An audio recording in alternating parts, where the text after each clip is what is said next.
5 Ways to Motivate Yourself to Study. As young Muslims going about our daily life, we have a lot more tools at our disposal than any other generation before us to help us succeed.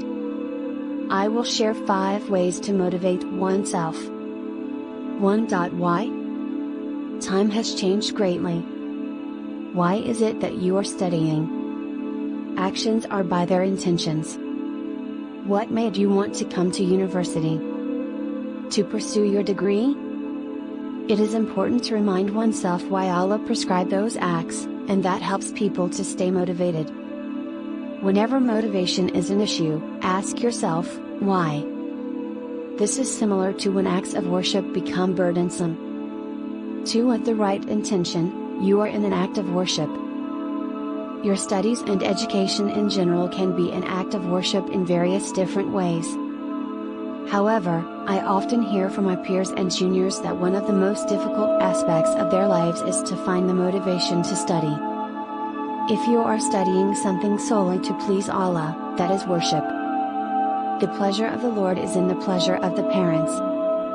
If you are studying solely to have a halal rizq and a halal sustenance, then that in and of itself can be an act of worship, as mentioned by the Prophet, peace be upon him, in a narration in Bayhaqi regarding halal sustenance.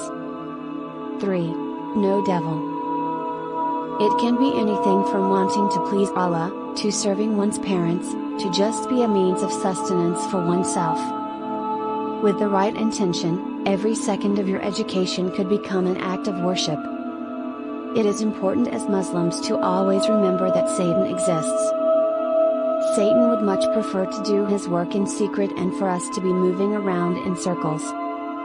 Remember that laziness and procrastination are some of Satan's weapons to use against the believer.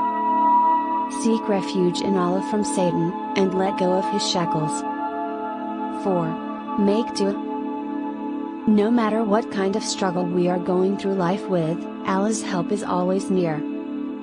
Not only is Allah happy to respond to his slave, as narrated in a hadith in Tirmidhi, it is also an act of worship to make dua. 5. A saying goes, if you fail to plan, you plan to fail. If you fail to plan, you plan to fail. If you fail to plan, you plan to fail. Too often, looking at a pile of work to do can make one quite demotivated.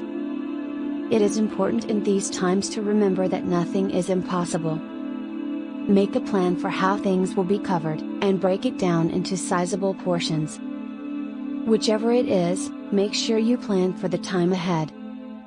As you go through each daily plan, you will feel better and well covered.